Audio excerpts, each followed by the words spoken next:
सच्चाई अक्सर कल्पना से ज्यादा अजीब होती है क्योंकि कल्पना को संभावनाओं से बंधा रहना पड़ता है। मार्क ट्वेन का ये कहना मुझे लगता है आज की हमारी बातचीत के लिए एकदम सही है, खासकर जब हम अंतर्राष्ट्रीय दावों और उनकी असलियत को देखते हैं। बिल्कुल। आज हम पाकिस्तान ने जो हाल ही में बड़े बड़े दावे किए हैं ना, अपने आप विशाल महत्वपूर्ण खनिज भंडारों को लेके, उन्हीं की गहराई में जा रहे हैं। हाँ, ये दावे काफी सुर्खियों में रहे हैं। बिल्कुल, पर सवाल ये है कि इनमें सच्चाई कितनी है।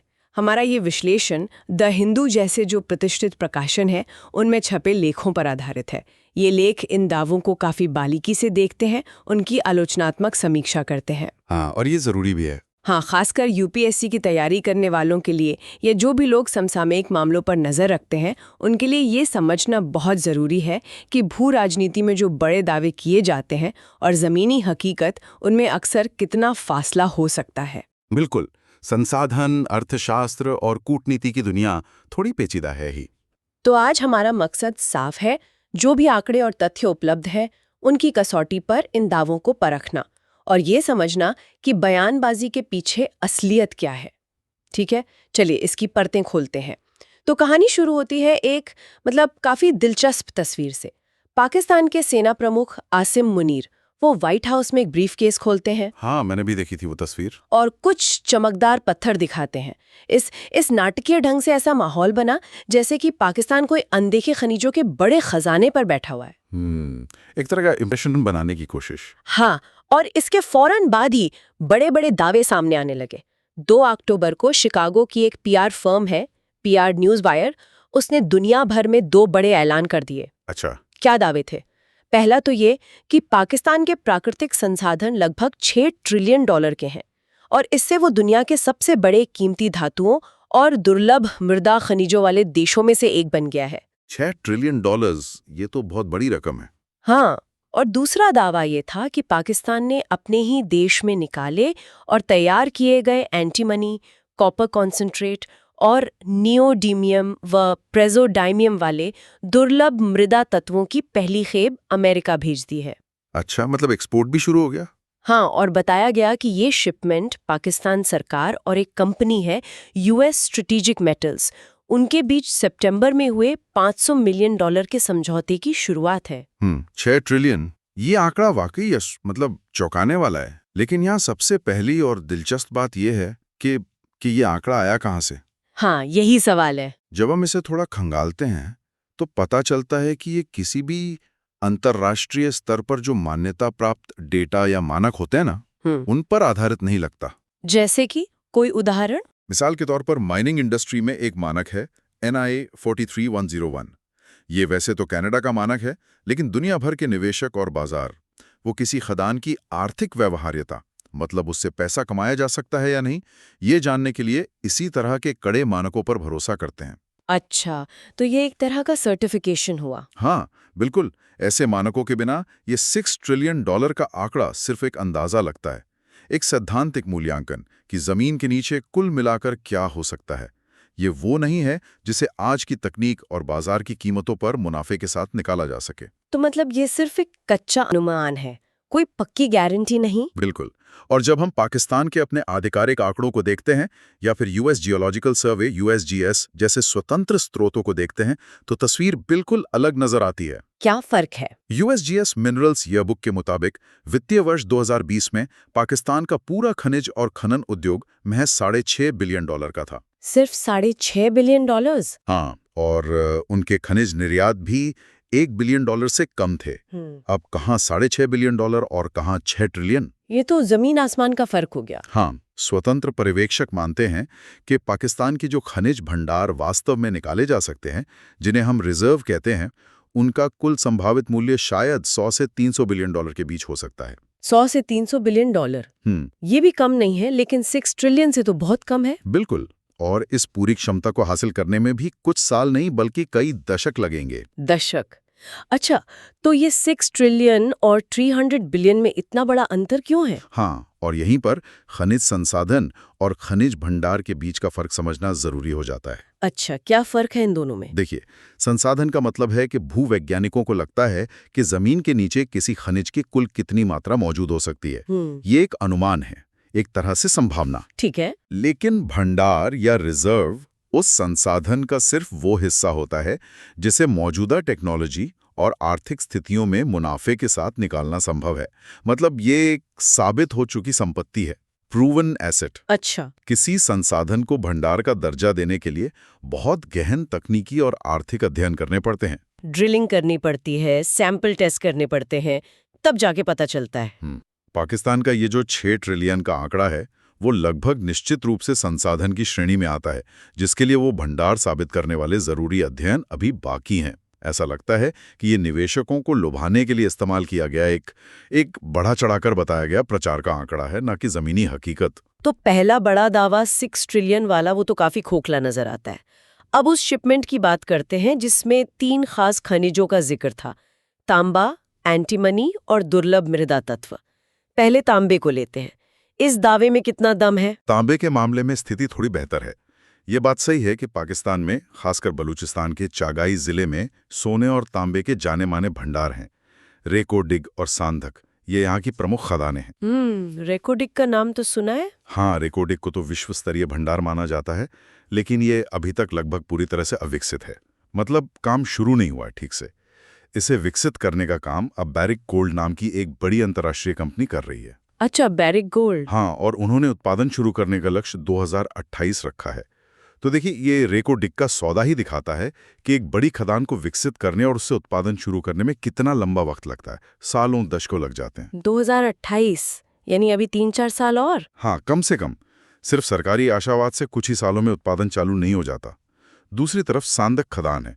उसे चीन की metallurgical corporation of China MCC Pakistan के सरकारी उद्यमों के साथ मिलकर चला रही है।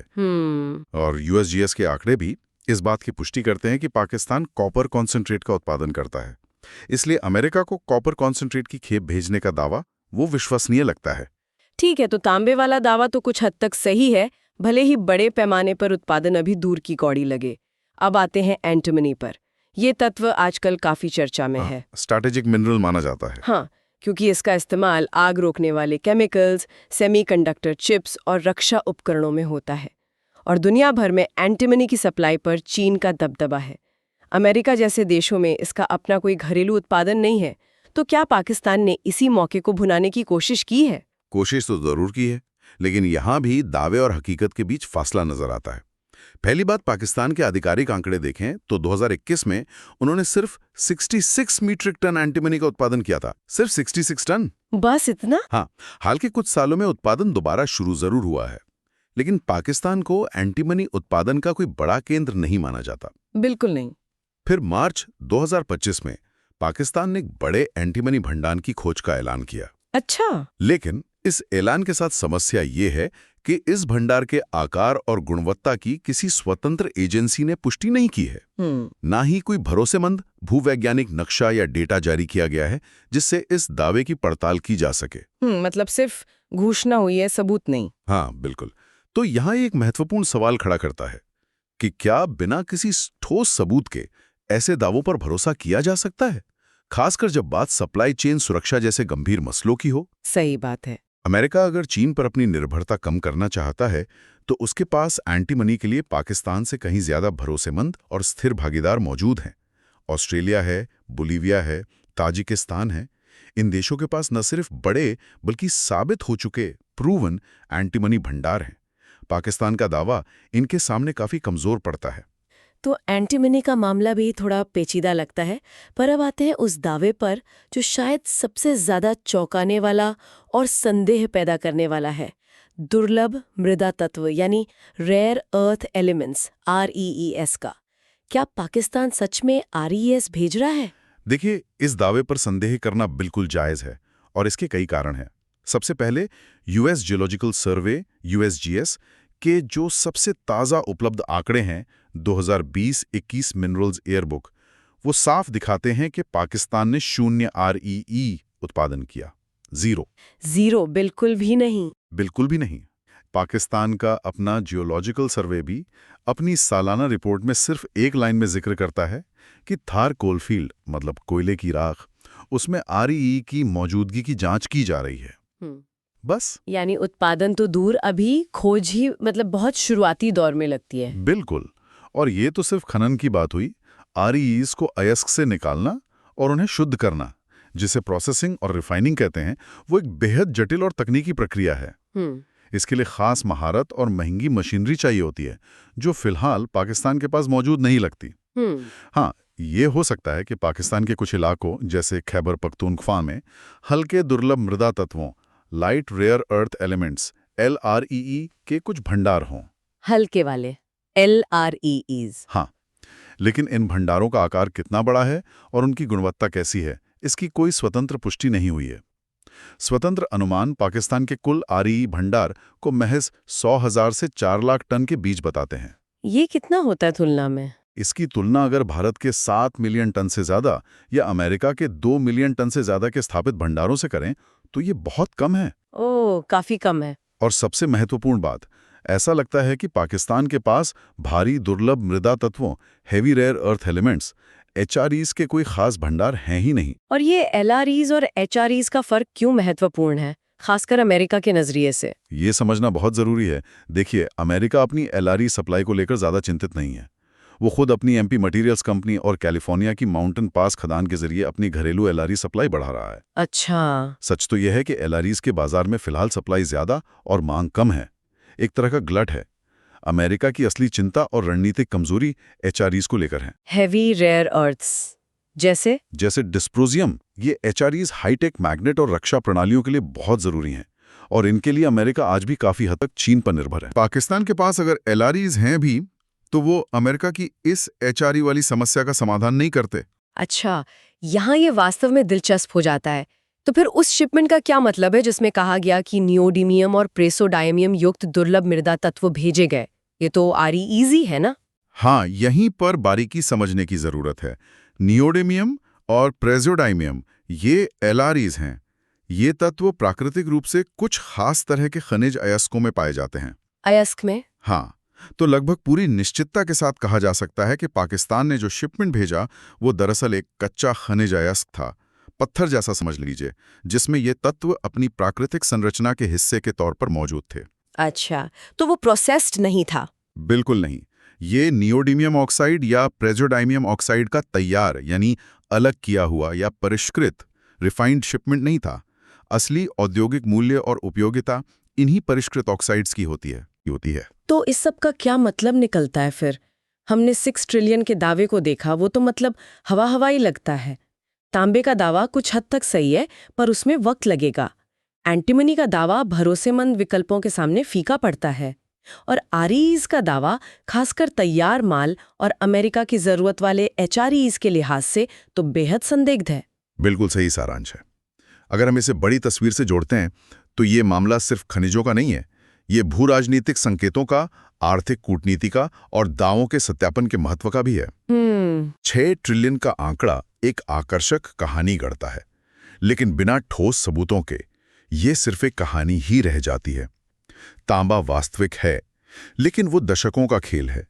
एंटीमनी और REEs के दावे पाकिस्तान को चीन के विकल्प के रूप में पेश करने की कोशिश लगती है।